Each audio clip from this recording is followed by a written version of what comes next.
Welcome to your Backlash review show here on the WWE podcast. We're going to get into all of the matches. We're going to go through them one by one and answer your questions of, did Orton versus Edge live up to the hype? Was Bobby Lashley elevated even in his loss? Could we see a breakup of The Miz and Morrison? And so much more. So we're going to get everything started right after this. There's nothing like a great cup of coffee. And Nautical Star Coffee carry delicious coffee in their online store. It tastes amazing, and it's made fresh to order. Located in North Carolina, Nautical Star Coffee wants to be your go-to online coffee store. Like you, they were tired of the same old mediocre coffee that cost a fortune but had little flavor to show for it. At Nautical Star Coffee, there's no minimum purchase required. Sometimes you just want one bag of coffee, and that's fine with them. Their coffee is roasted, bagged, and shipped at the time of your order to ensure freshness. They search for the best coffee blends from Honduras, Colombia, and Costa Rica to give you the greatest cup of coffee. They're also veteran-owned and operated and truly value your coffee needs. If you want the coffee labeled with your own logo, let them know. They can do that for you. Perfect for restaurants that want to have their own coffee brand, and great for your local company or small business too. Start shopping right now at nauticalstarcoffee.com. That's nauticalstarcoffee.com. Welcome to the WWE Podcast, the most passionate and authentic wrestling analysis on the web. We've got you covered with every Raw, SmackDown, and NXT show, giving you a no bullshit opinion. We know you love wrestling. We do too. So let's get this show underway. And that's the bottom line. What? 'Cause Stone Cold said so.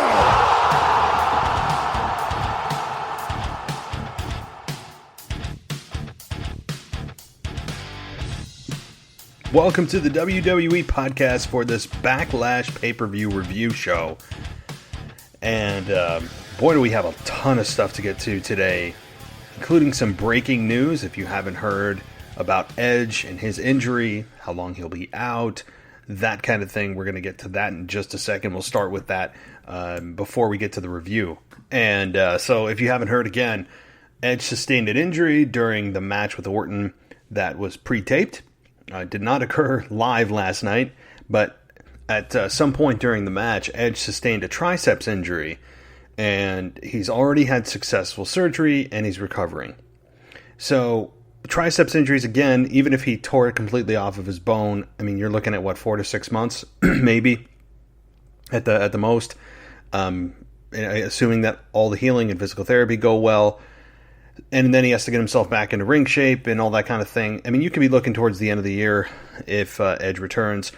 And it's a shame, but is it really a shame?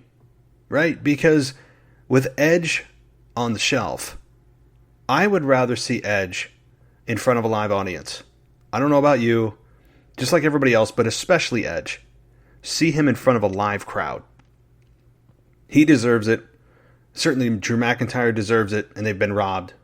But is it really that big of a deal and that bad that Edge is on the shelf? I mean, I feel burnt for him from the perspective of he busted his ass to get into shape, to get in the position that he's in now and put on a great performance that he did last night.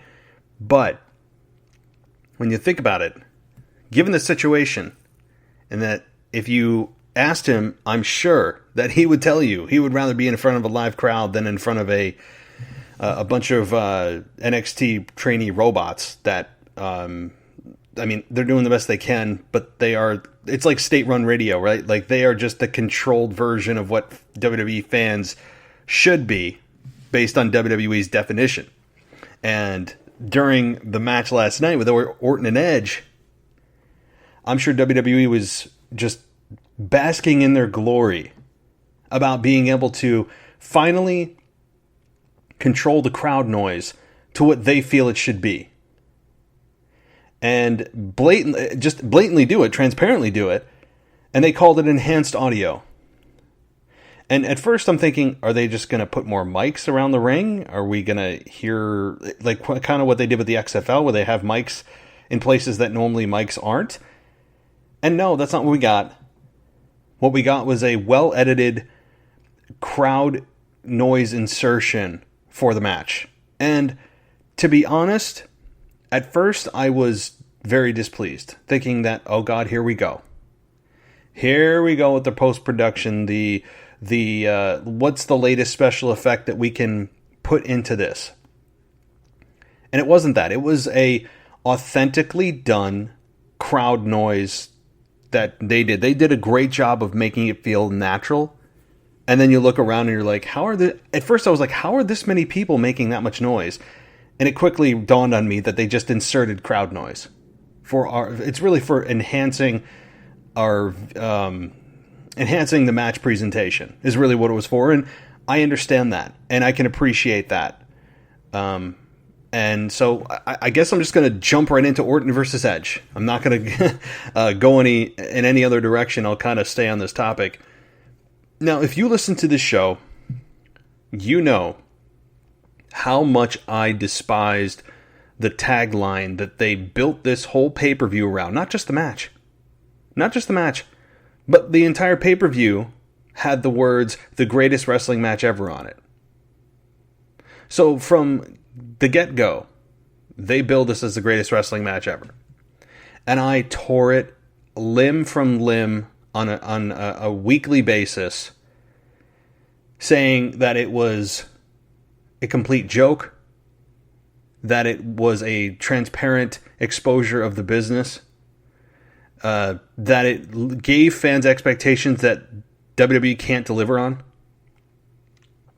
and on and on. I mean, I ripped this thing apart just constantly. I mean, every show it felt like I ripped it apart, and I stand by everything I said. So don't think this is this is not a setup for me to turn on everything I said. No.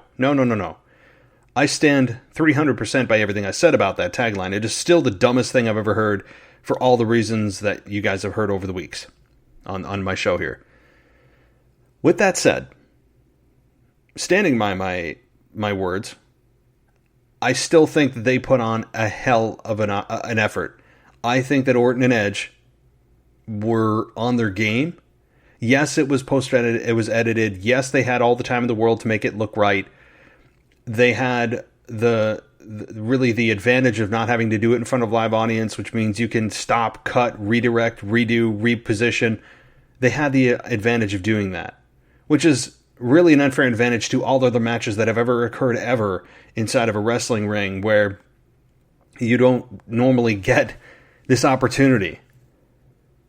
And with that all being said, though, it was produced very well. I will say that they put their best foot, WWE put their best foot forward production-wise of making it feel authentic and not hokey.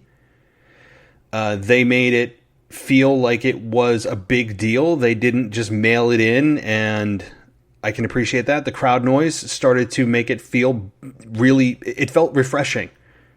I will say that. At first I was kind of, like I said, I rolled my eyes and I said, oh God, here we go. Here we go with the tricks and the hocus pocus of their production team. And I was just having awful flashbacks of Money in the Bank, awful flashbacks of the Firefly Funhouse, and none of that happened. They put their hocus pocus into play, but it was for authentic, organic reasons, and it had the best intentions. It wasn't just like, hey, let's kind of like play around like 5-year-olds on dad's computer. And it wasn't that. Orton and Edge, to their credit, yes, they had all the time in the world to edit, re-edit, and redo all their moves if something didn't work out. Did bust their butts on this match. And they made it feel like a big deal.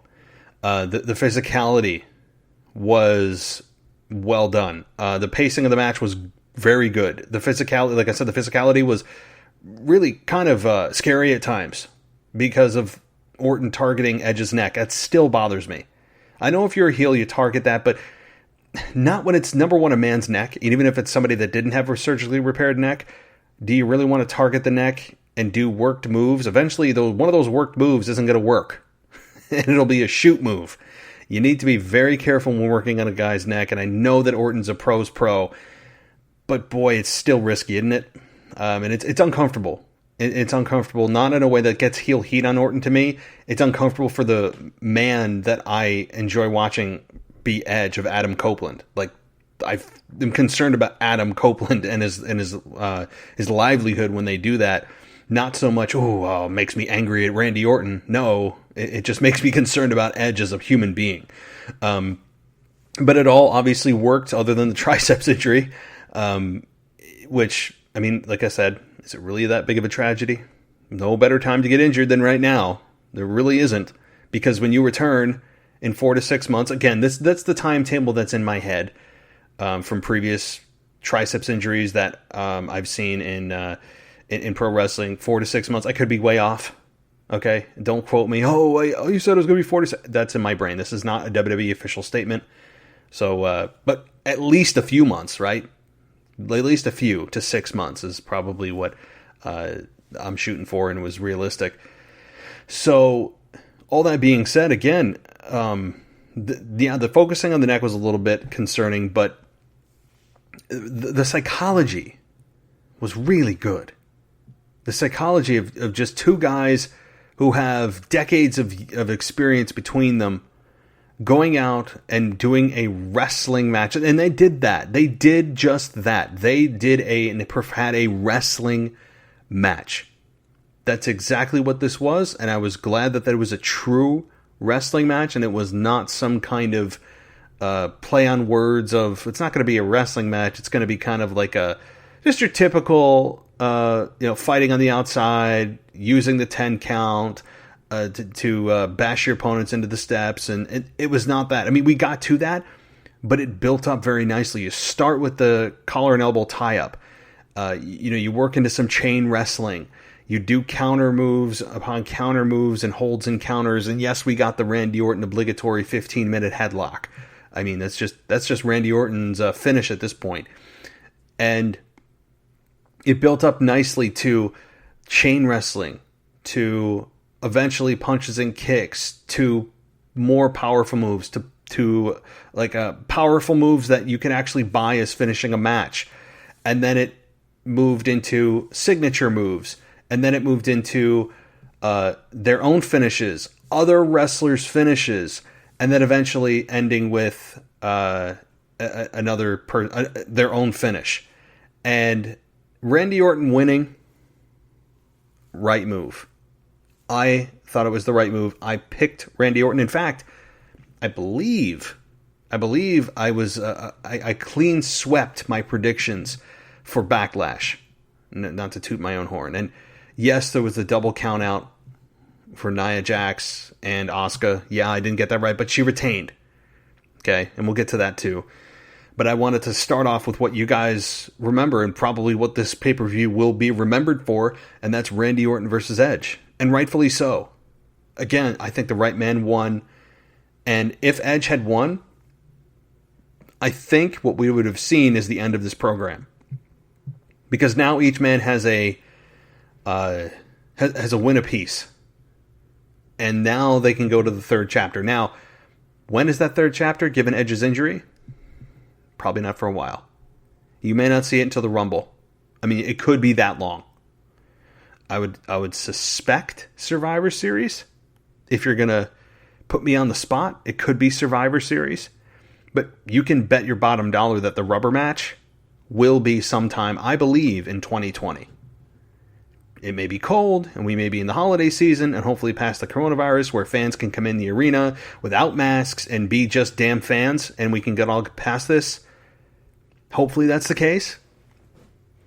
But who knows?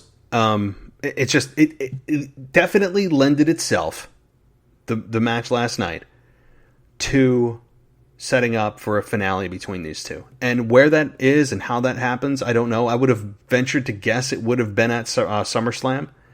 That's my assumption. That it would have been at SummerSlam, that these two would have finally blown off their program. Randy Orton, the way he won, was not just an RKO. He pulled out the 2007, 2008, 2009 even, whatever the heck it is, that he was using. Maybe it was earlier than that. It might have been earlier. That he used the punt. Might have been 06, 07, because I think it was prior to the PG era. But they had Randy Orton use the punt. Very safely. I mean, I saw it didn't actually connect with Edge's head. That was a good thing. But having him win that way, was the exact right way to have Randy Orton win. And it was a vile thing to do. It was also a great touch to have Randy talk about how he wants Edge to go back home and tell them that Uncle Randy or Uncle Orton or something says hi, or he's something about it. And I don't have the exact words, but basically telling his kids he says hello. That's how you know this program's continuing, folks. Whether it's 4, 5, 6 months from now, it will end. And I'm looking forward to it because, like I said, this injury is great timing. It just is. It just is for this program.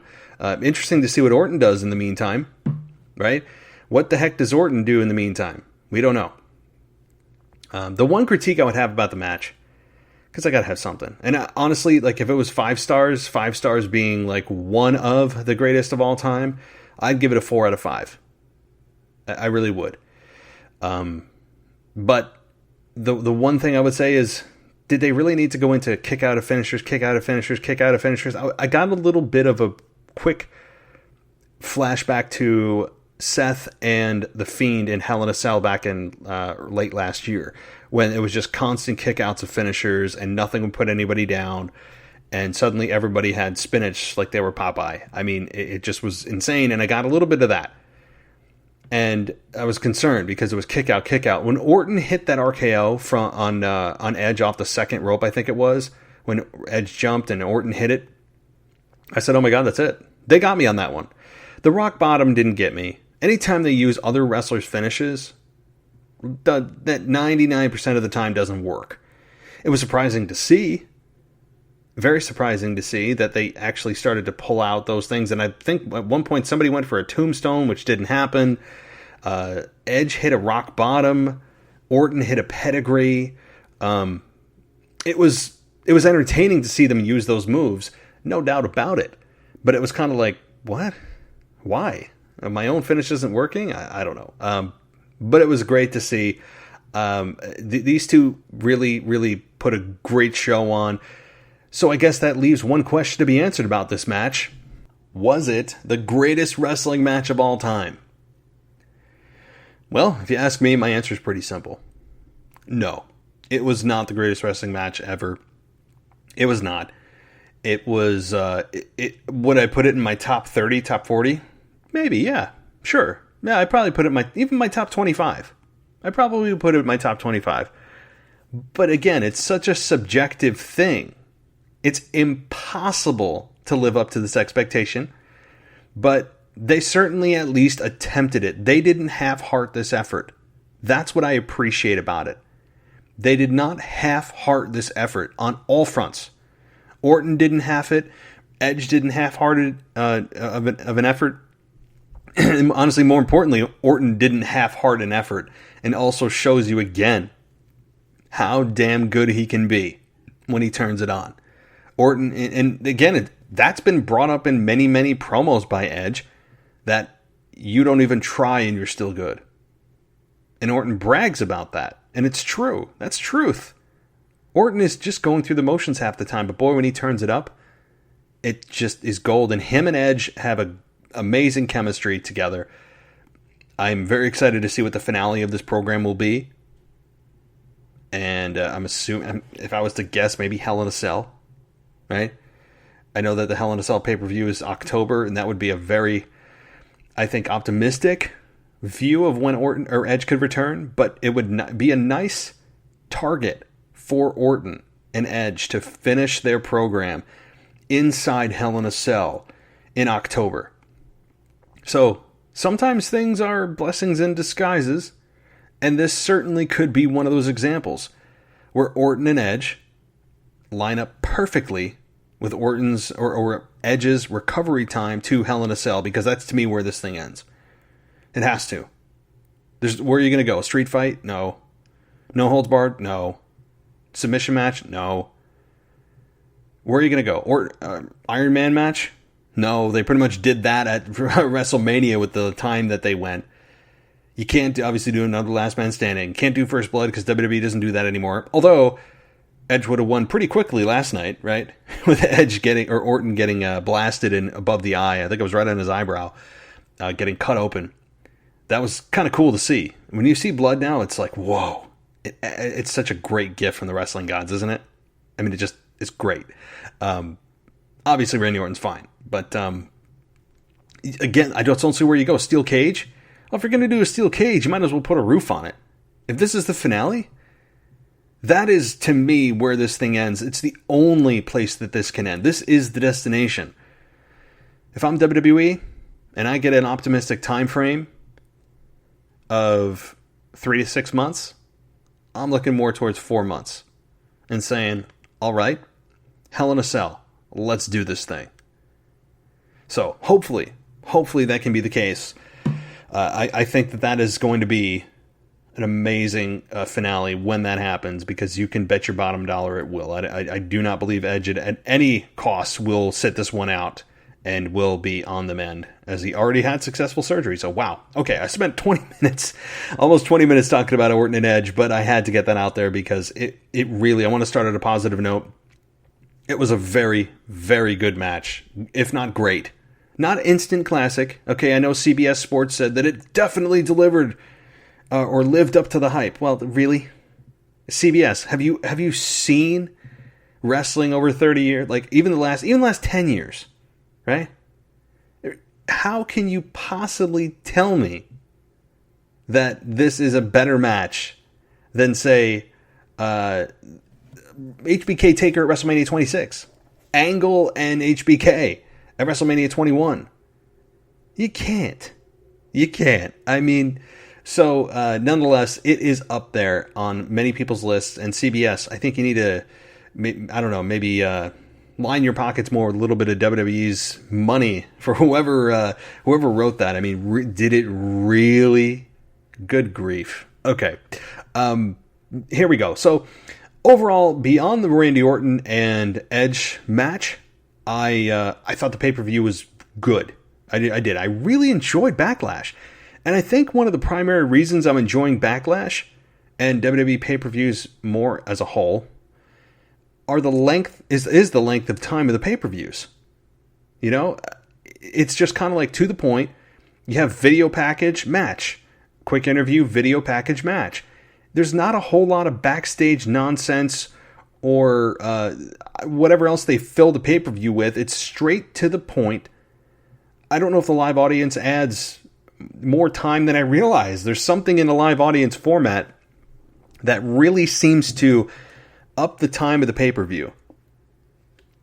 And in this case, WWE is, I think, benefiting. One of the benefits of this whole virus thing, the pay-per-views are great in terms of the length. It just instantly adds a star to the pay-per-view grade. It really means that much. It's just great time. So anyway, the pay-per-view was a really good show, I think. I think it might have been the best pay-per-view WWE has had in the coronavirus, no fans in attendance era. I would even argue it might have been better than WrestleMania. You could make that argument. I know that it's WrestleMania, but this was a show built well. The match quality across the board was generally pretty good. Not all, and we'll get to those. But I think it just all fell into place nicely. They're starting to find their groove. The NXT trainee robots are they do add a lot to the program from a presentation standpoint. And I'm enjoying it. And I enjoyed last night a lot. And so let's go through it. Let's go beyond Orton and Edge here. And let's talk about Asuka and Nia Jax. Now, I don't think anyone really believed that Nia Jax was here to win the championship. At least right now. This was a setup for a longer program, and rightfully so. We have just seen the first chapter of Asuka and not Kairi Sane, but Asuka and Nia Jax. This is the first chapter of probably 3 chapters. That's about average in terms of the length of a program. You know, you have one win, the other win, and then the blow off. Again, this is very typical. It's not a rule of thumb, but Nia Jax, the way that things ended last night in a double count out, to really no fault of Asuka, I mean, as a babyface, you don't want to get counted out, even though you know it could retain your championship. She tried to get in before the 10 count, wasn't successful, and they were both counted out, resulting in a retention for Asuka. And this really wasn't a long match, and it really didn't need to be. This was exactly what you thought you were going to get, I think, in terms of the psychology of the match. And that's really most of Nia Jax's matches, because she's 3 times the size of any woman on the roster. And Tamina doesn't count because she shows up like twice a year. But she is about 3 times the size of, I shouldn't say 3, because if a woman wrestler is, say, 120 pounds, that means that Nia Jax would have to be 350 plus, and she's not.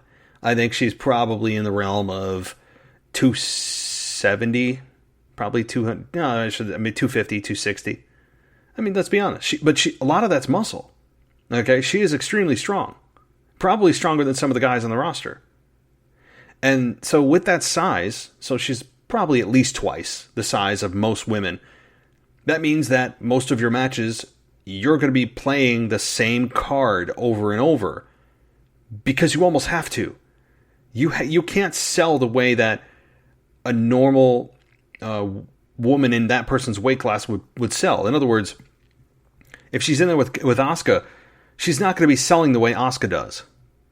Just basic physics, basic logic. So Nia Jax is going to have to play the same card. Her matches are going to get pretty stale, I think, because of the fact that you have the same thing happening where her size is playing a difference, or playing really driving the whole match. It's her size. She's bigger. She's stronger. And I get it. And I understand. And we all know her track record of injuries. We know that. I mean, I don't believe that she's intentionally hurting anybody. I don't think anybody believes that. That if anyone believes that, then, I mean, I don't know what you're watching. I don't know why anybody would intentionally injure another person on TV, because everything's watched. You can see intent, and then kill your career that you've lost 6 figures over, right? Or more. So the intent's not the problem, but she does have a bad track record. Whether that's bad luck or she needs additional training, it's not for me to say. But again, this Asuka and Nia Jax match, exactly what you'd expect in terms of psychology. She overpowered Asuka for most of the match. And it ended up in a double countout, which to me leads to Extreme Rules. This is a setup for Extreme Rules, which may be the blow-off at SummerSlam. And that's to me where this is headed. And I'm fine with it. I'm not an anti-Nia Jax person per se that I wouldn't have her on my roster. I think that on Twitter, she can be a little bit touch and go, but I guess I'll digress and not dive into that. It's a rabbit hole for me. But I just don't see her as champion. I don't see Nia Jax as champion, at least in the short term. Because I mentioned this on a show with Michael earlier in the week. She just has no personality, at least from a character development standpoint. Like, how am I supposed to get invested in Nia Jax? We don't know anything about her. I've said that before. Like, does anybody know anything about Nia Jax that WWE has allowed on their TV? Has there ever been a video package on Nia Jax? Do we know anything about her other than she has like kind of like pretty scary eyes that they zoom in on when she comes out? Right? I mean, does anyone know what she's about, or that she likes makeup? Okay. I mean, I think she's a good looking woman. She certainly is an attractive woman, I think. But so are 99% of the women on the roster. We got to get beyond that. Okay, I don't know what we know about Nia Jax. We know nothing. So I can't connect with the champion I don't understand or know. But okay, moving on. Let's move on to the next match here. And what's in my head here as I'm scrolling through? Jeff Hardy versus Sheamus. This was a good match. I think it was better than I thought it could or probably would have been. And with Sheamus winning, right move. This is not the Jeff Hardy show anymore. And they've built Sheamus pretty well since he returned. They had the vignettes for many, many weeks about him talking about, I guess, weeding out the weak links or weeding out the small people or whatever he's going to do. And if anybody makes another Shorty G joke again, I mean, can we just go back to grade school? Like, I feel like I'm back in middle school or elementary school. Does everyone that comes in contact with Shorty G on a promo have to make some joke about his height?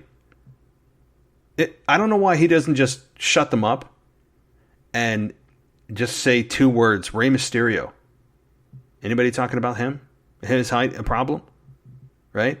Eddie Guerrero wasn't exactly known for his height. Couple inches taller than Shorty G. Excuse me, Chad Gable. Right? So, can someone please stop it? The nonsense. Good grief. Okay. But Jeff Hardy and Sheamus, I really thought it was good. They were very, very physical. Sheamus, the win here made sense. As I said, it's not the Jeff Hardy show. Sheamus right now needs to be built more than Jeff Hardy. They're clearly building Sheamus, I think, for a possible Sheamus versus Braun Strowman matchup down the line. That probably, it could come as soon as Extreme Rules, and then you're leading up to Braun Strowman versus The Fiend at SummerSlam. So Sheamus is kind of a stopgap. That, to me, would be the positioning of this, because I think Sheamus and Jeff Hardy are done. And that is where I think it's headed, is Sheamus versus Braun Strowman at Extreme Rules, and then it's Bray Wyatt showing up. And I keep saying Bray Wyatt's going to show up as The Fiend to interrupt Braun Strowman, and it hasn't happened yet. But it will. It will. The match with these two, though, because I'm here to review the match, it was good. I mean, you had Sheamus kicking out. Well, he didn't really kick out of the Twist of Fate and then the Swanton Bomb. He did the old heel trick of putting his leg on the rope at the 2.5 mark, stopping the count. And the interesting part of this, too, was also having Hardy look a bit disheveled and disgruntled and disgraced sitting in the ring after he lost clean to Sheamus.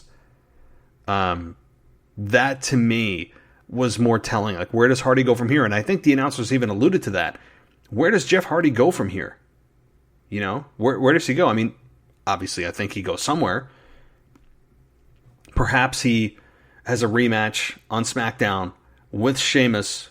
WWE loves to have their pay-per-view rematches on the following Raws and SmackDowns of the pay-per-view, and that's just what they do. Maybe they do that. But to me, Hardy is... I don't think he has any championships in his future. I mean, I don't. Could he go after AJ Styles for the Intercontinental title? He could. He could, or Sheamus could. But then you'd have a heel versus heel, so nix that. But I think Jeff Hardy could try to challenge AJ Styles, ultimately losing. Because AJ Styles, to me right now, is on the ascent big time. I'm loving what AJ Styles is doing with the Intercontinental title so far. It just feels right. I know he hasn't been Intercontinental title championship. He hasn't been Intercontinental champion for long, but he just feels right as champion. And he did a promo that was aired on Backlash. That was important to get him there, even though he didn't have a match, to get him in the eyes of fans, remind them of what happened. And that's exactly what they did. So kudos to WWE for at least remembering to put AJ Styles on the pay-per-view, even if he's technically not on the pay-per-view. Okay, moving on to the next match here. The Women's Tag Team Championship with the entire Women's Tag Team division. Wasn't billed like that, but it pretty much is. With Bayley and Sasha versus the Iconics versus Nikki Cross and Alexa Bliss. A good match. I thought this was great. It really... I shouldn't say great. It was good. The match and the energy of the match was really what I think we should take notice of here. It was the energy of the match, where it was fast-paced, kind of the 2020 style of pro wrestling, fast-paced, lots of no selling, but lots of action, lots of visual satisfaction, but not a lot of psychological satisfaction. Does that make sense? I think that's a great way to capture 2020 wrestling. Is lots of fun things on the surface, but nothing to really tickle your brain. Where it's like, ooh, I can get deep into this. It's kind of like, ooh, what's next? What's next? What's next? that felt like a little bit like this, but really that's what pro wrestling in general is in 2020, of why everything doesn't have a whole lot of staying power, nor do fans get long-term emotionally invested in characters, because it's a lack of character development and a lot of, hey, let's do cool moves and, tax our bodies at twice the rate we should, because, hey, if I can do 6 450 splashes today, that's what I'm going to do, right? I mean, anyway, that's a whole nother rant. Maybe I'll do a video on that damn thing. Okay. I thought, again, the energy in this match was very good. The effort was very good by all involved. There was a moment, and at the very end of the match, when Alexa hit Twisted Bliss, I thought that she was going to retain or regain the championships, but alas, it was not meant to be. And we had Sasha and Bayley retain. And look out, guys.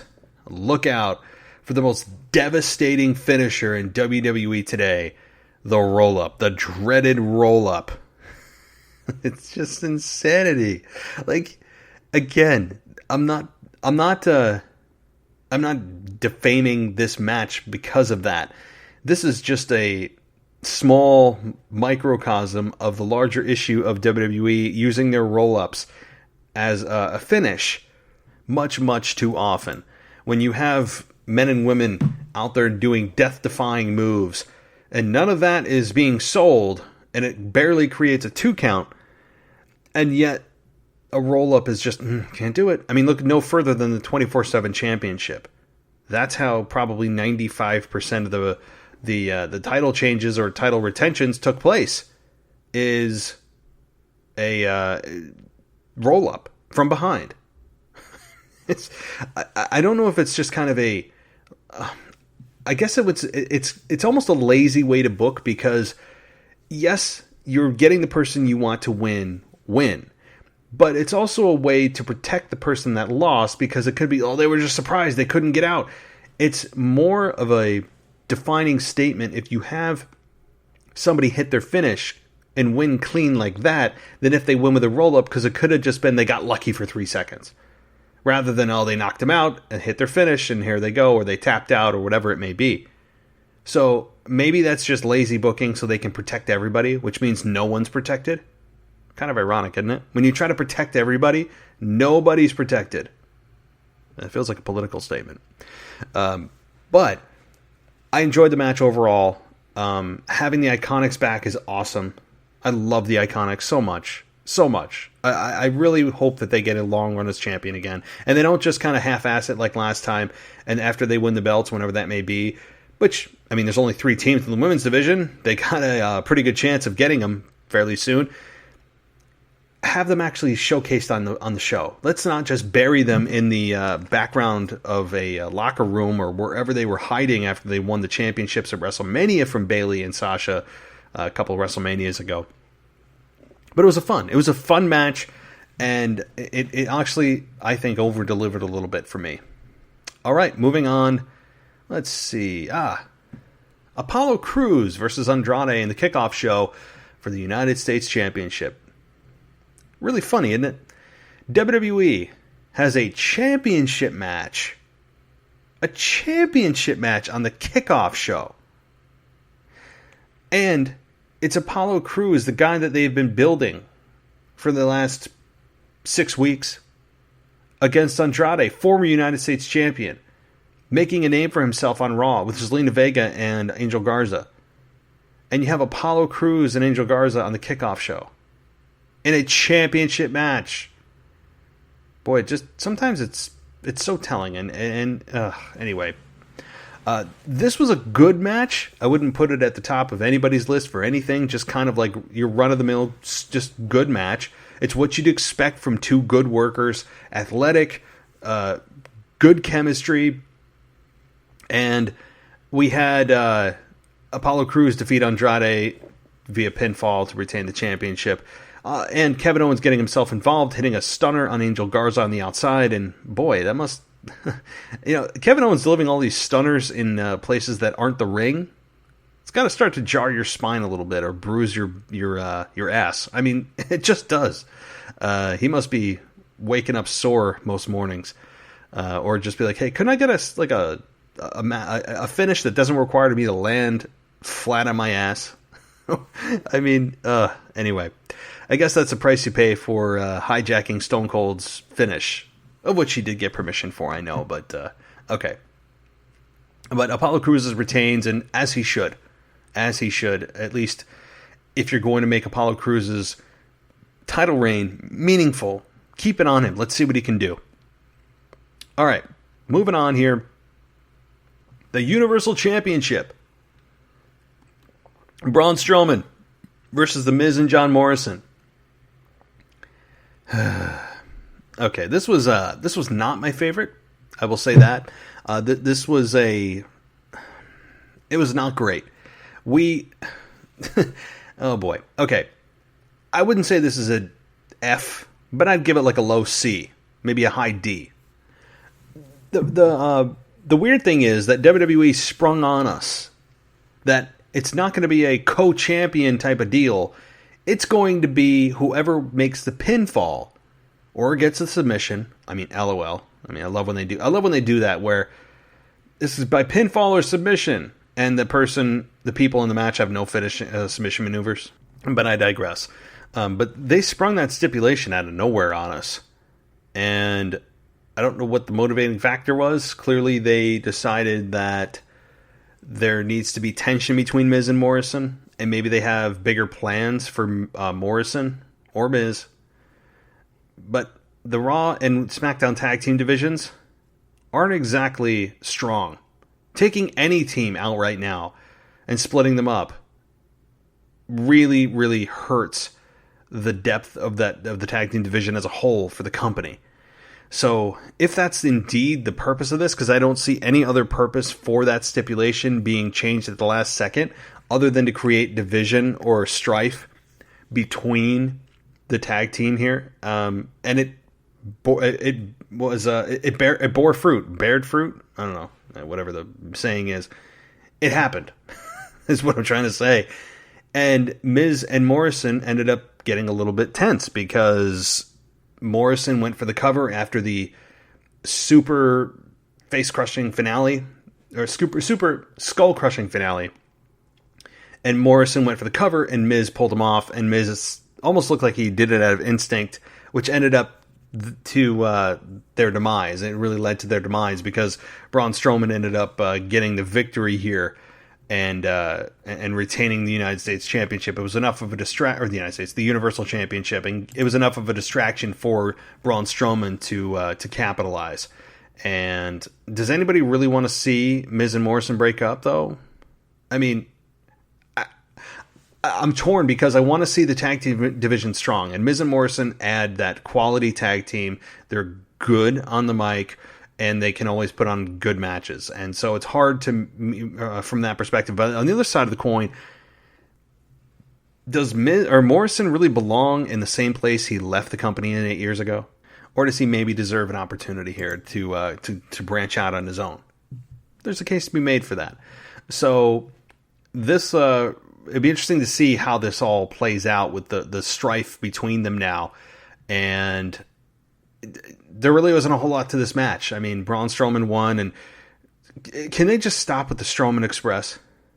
Can we just stop before it gets started?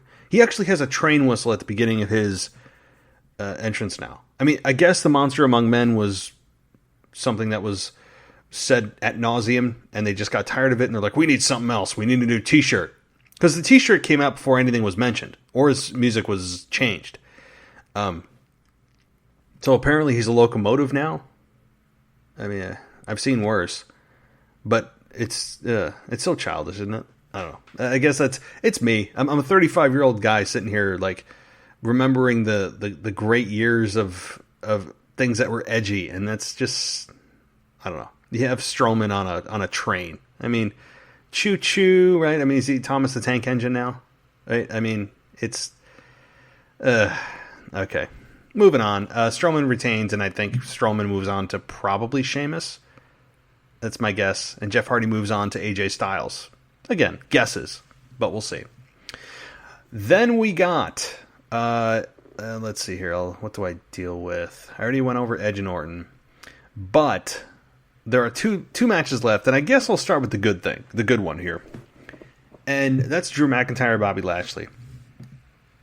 I love the way this match started with the full Nelson, where Lashley came up from behind and held Drew McIntyre in a full Nelson for quite some time.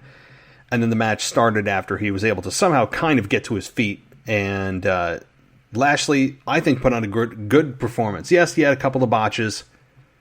There was some things that were a little bit sloppy. We know that. Happens. These two have not had a big match environment in, I don't even know, ever, right? These two have not had that pressure on them ever in their careers. And I think that Lashley and Drew have a future in working more together. And MVP at ringside was good. The match was really good. The spear, the ankle lock was really good. Now, all that being said, and Lashley looked like a monster, and I love how they talked about that. You know, he seems laser focused now. MVP laser focused, and he got him off of Lana. And Lana here is such a, you talk about a Debbie Downer, or pouring a cold glass of on a raging fire, a cold glass of water. That is Lana right now. She's like, how do I equate this? She's kind of like, I guess I'll equate this to my college years. If you're a guy, you can relate to this. She's like the girl at the bar that if you're hitting on her friend and you feel like you're making some progress and maybe might think you might go home with her or whatever, and you're this close, she's the mother hen that swoops in and takes away everything that you've been working for all night. She's the one that comes in and goes, "Okay, girl, it's time to go home." And then she's like, "I'm sorry, I have to go." She's that girl. I'll leave that a word very nicely. I think you know what word I'm thinking of which I have dealt with a few in my college years. But she feels like that. She's like the Debbie Downer mother hen. And I don't mean that in a good way of getting heel heat. I don't mean this in a way, I wish this wasn't even a story. Right? Because I think Lashley is even above telling this story right now. Just, Lana needs to just go away. And I don't mean it in a heel heat, oh, I hope someone puts Lana in her place. No. I just hope she goes away. Just, I don't know where or how. I don't even care if they don't give me an explanation of why she left or where she is, or why she's suddenly just in the women's division competing for a battle royal for an opportunity at the championship for the women's division. I don't care. I'm actually going to give WWE a free pass if they just suddenly have her next week as a rosebud, or have her as like an extra in the crowd yelling for and cheering and booing with the NXT trainees. I don't care. She needs to leave my television screen. And more importantly, just leave Bobby Lashley alone. I know that's the story they're telling, and I know that that's the out for Lashley losing, was Lana being there and inadvertently distracting Bobby Lashley just long enough for McIntyre to hit the Claymore and put Lashley down. I was kind of disappointed that Lashley didn't kick out after one Claymore, but at the same time, by the same token, I'm also kind of grateful that a finisher should be exactly that, finishing a match. It should end the match. Otherwise, why call it a finish? So I'm kind of torn on those two schools of thought. But to me, the real story is get Lana the F out of here. Just pay her. I don't know. I'm not saying to fire her. I'm saying give her everything she's owed in her contract. But I have no interest in seeing Lana anymore on my screen in any capacity. I don't want to see. I just don't. She has more than worn out her welcome. I don't care if she's extremely attractive. Doesn't even ring a bell with me. Don't care. There are attractive women in wrestling. I'm sorry, they're a dime a dozen. They just are. That's the nature of the business. But so if those of you that are thinking I'm being like some kind of misogynistic pick, no. The fact of the matter is I don't give a damn what she looks like, because I am sick and tired of seeing her on my television screen taking up Bobby Lashley's time, and even using this as a storyline. I think is doing Bobby Lashley a disservice. The sooner he just says we're done, files the divorce, signs the divorce papers, and he leaves and just goes on to a career that I know he can have, the better. Bobby Lashley right now is on the rise. So my teaser at the open was, did Bobby Lashley get elevated even in the loss? I would say yes. Even in the loss he did, because he was distracted, but he also was kind of a fool for being distracted, and you should be. Apparently, we were told you were laser focused. So if you're laser focused, why are you even distracted by anything going on outside the ring when you have an opportunity in front of you that you haven't had in 13 years? And apparently what you're here for is to win a championship. So I guess I digress on that point. But the answer is, I think Bobby Lashley was elevated. He showed us a little bit of what he can do. I think nerves were there for him. There were some sloppy things where he almost literally tossed Drew McIntyre at his neck. That was scary. But I enjoyed the match overall. I think there's chemistry there.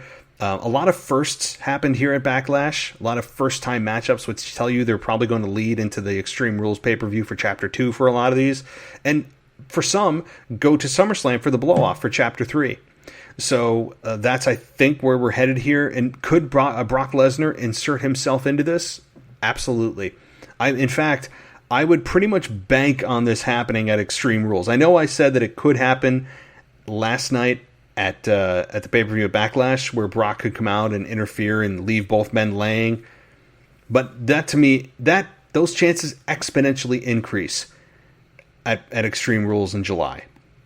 Because then you're only a month away from SummerSlam, you're building towards SummerSlam, there's no more pit stops, and that's where Brock Lesnar interject himself and probably does what I thought he was going to do last night, and just come out and lay waste to both guys, in which we get a triple threat at SummerSlam. That would be awesome. Lashley, Lesnar, Drew triple threat would be awesome to see, and damn, I hope it's in front of some kind of audience that are true WWE fans. And yeah, NXT trainees are fans, I know, but I'm talking about paying customers, ones that don't go by the narrative that WWE wants us to go by all the time. We go there, we pay our hard-earned money to tell you how we really feel about something, and it's going to be very interesting, to be honest with you, when we do get back into a live arena format, and there's true WWE fans there that are there because they paid their money to get there, how they react to the current storylines going on. Do they match with WWE's NXT robot trainees? Do they not? It's going to be interesting. I'm very curious to hear. Are they just so excited to be there that they're not going to really boo anything, and they're just going to it's going to be like the Monday Night Raw after WrestleMania. I mean, who knows? I think we're still a few months away from that. All right, so I think I said my piece. I'm a little bit disappointed that Bobby Lashley lost the way he did, but if it's because of Lana and it wasn't because of just a clean victory, I think the worst case scenario could have just been a clean loss for Bobby Lashley, where there's no distractions, no excuses, and Bobby Lashley just straight up lost to Drew. That would have been the worst case scenario. At least this gives him a little bit of an out. But you know who I want out? Lana. Show her the door, please, or just pay her to sit at home. Please, pay off her contract. Ship her to AEW. I'm done with Lana. I can't say that enough. I'm not even sorry. I'm just not. Okay, final thing here. And I wanted to end at a positive note. I did. But it's hard. And that's what she said. It's hard when you have the obligatory post-produced, overproduced, just some kind of weird vision of Vince McMahon's wrestling presentation, and Kevin Dunn sitting there going, "Oh, that's great, Vince. That's good stuff. Let's go with that. I like this. I saw an '80s movie last month, and they had these ninjas in them, and it was kind of cool, and they were doing these funny moves, and it was really comedic." It felt like, and I don't know if anybody has seen this movie. It is not a well-known movie. It came out in the early '90s. It is called Three Ninjas. The Three Ninja Kids, or Three Ninjas. The Three Ninjas. Basically, These adolescent kids that visit their grandfather's camp in the summer and apparently learn how to they learn martial arts and learn how to train to be ninjas. And they are finally able to apply those skills in a real life scenario, fighting real ninjas. And it is exactly the way that it ended up last night from what we saw. It was straight up garbage. It's straight up garbage. I don't care. It's not entertaining. I don't know how anybody finds this stuff entertaining. WWE unfortunately got a hall pass by fans to do this on a monthly basis at every pay-per-view, to just see what they can do and how terrible they can be at presenting professional wrestling in a serious manner. Yes, you know what? It has to be serious most of the time. Why would I not want it to be serious most of the time when I'm supposed to believe that they're here to compete? Entertaining is a byproduct. I can't underscore that enough. Entertainment is not a priority. It should not be explicitly told to fans that you're going to do. Entertainment is a byproduct of the aforementioned competition that you are supposed to be taking part in. So that's, I think, the concept WWE doesn't get. That we don't explicitly talk about entertaining. Like when Sheamus yells, "Are you not entertained?" John Cena coming on the mic after Raw goes off the air, "I hope we entertained you tonight." Like, shut up. I mean, no. Entertainment is a byproduct. That's how it happens, because of the simulated competition that you are taking part in. That's how entertainment happens. Don't tell me you're going to entertain me. Then I have a preconceived notion that I don't need to get emotionally invested in what you're going to show me, because what you're showing me isn't real, because it's just entertainment. It's just for fun. I can't explain. Does anybody understand what I'm saying? Am I just talking up my ass? I mean, all right. I mean, I think I said that as well as I can possibly say it. My brain cannot say it any simpler. So I don't know if that's to my detriment or not. But this segment here with the ninjas was just garbage. I mean, there's no other way to put it. It's just crap. It's terrible attempt at comedy. It's Vince McMahon's knee slapping backstage, thinking that the fans love this somehow, or how can you not love it? This is going to be great. That kind of. I mean, it was like a ripoff of a. It seriously felt like Three Ninjas. If you don't know what I'm talking about, I'm not saying to go watch the movie, because it's not a great movie. It's more just kind of a nostalgic thing that I watched as a kid. But it's exactly that. It was just a ripoff of a poor quality B-rated movie about ninjas. It was terrible. It was like Kung Fu. Seriously, it was like Kung Fu: The Legend Returns. Anybody see that in the early 90s? I don't know. I'm probably ripping off stuff nobody knows what I'm talking about. But beyond that, beyond how terrible this was, you also have to remember the real victim here, not even the viewer. I mean, we were victims. Because, hey, in today's world, we got to have the victim mentality. We're either victims or oppressors. You got to pick one. Don't get me started. But beyond the fans being the victims, the real victim here, the real one that took the hit, the Raw Tag Team Championships. That's the real victim right now. Those are the real victims. Is the Raw Tag Team Championship itself. The value of those belts. They plummeted to a new low. They plummeted as far as gas prices went last month. Because it tells you, not only does WWE not view the Tag Team Championships as inherently valuable, but we're going to put them in a comedy segment. And on a weekly basis, have these two guys and their competitors competing in sophomoric activities, in recreational activities, jumping through hurdles, right? Doing bowling, basketball, all this nonsense. So it is the worst of professional wrestling. It's awful. And the real shame is it's really tanking those championships and what they mean. And it's hurting the Street Profits, who are ultra talented, especially Montez Ford. He just is. Montez Ford is ultra talented, and it is killing him. It is killing him, and you have them also competing with the guys they're supposed to be fighting with. What? All right. Well, I'm gonna not rant on that anymore. But did you guys really expect me to review that and have anything good to say in terms of that ninja segment? Please. So overall, I thought the pay-per-view was good, though. Good to very good. Even despite that garbage that WWE puts on a monthly basis now. Akira Tozawa leading a motorcycle ninja gang was it was the worst combination of bad 80s movies and the worst version of professional wrestling combined. It was just a total dumpster fire. So at least that's how I viewed it. But those of you that loved the Firefly Funhouse and Money in the Bank ladder match, and you love the Boneyard match, you probably love this thing. If anybody loved this, please tell me why. How? Not even why. How could you have liked this? Email me at realwwepodcast@gmail.com. Please. I'm begging you. Begging. On my knees. I'll even put a voicemail up. I will put your voice on this show if you explain to me why you like that. But anyway. All right. Well, that's my Backlash review. As I am talking, Raw is still airing on the USA Network. So I'll be doing tomorrow night a Raw review.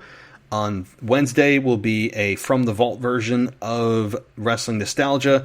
I'm going to be reviewing The Undertaker Chapter 4 in the near future, so stay tuned for that. That is something I know that you guys are interested in, and I am also too. I saw it. It's awesome. I'll just leave it at that. It's getting so good. I mean, not that it was bad, but it's getting even better. I will say the one thing that I think I like the most about this whole docuseries is the backstage conversations that it feels like we're not supposed to hear, but we hear, and we never hear because we're fans, and it seems like it's a secret.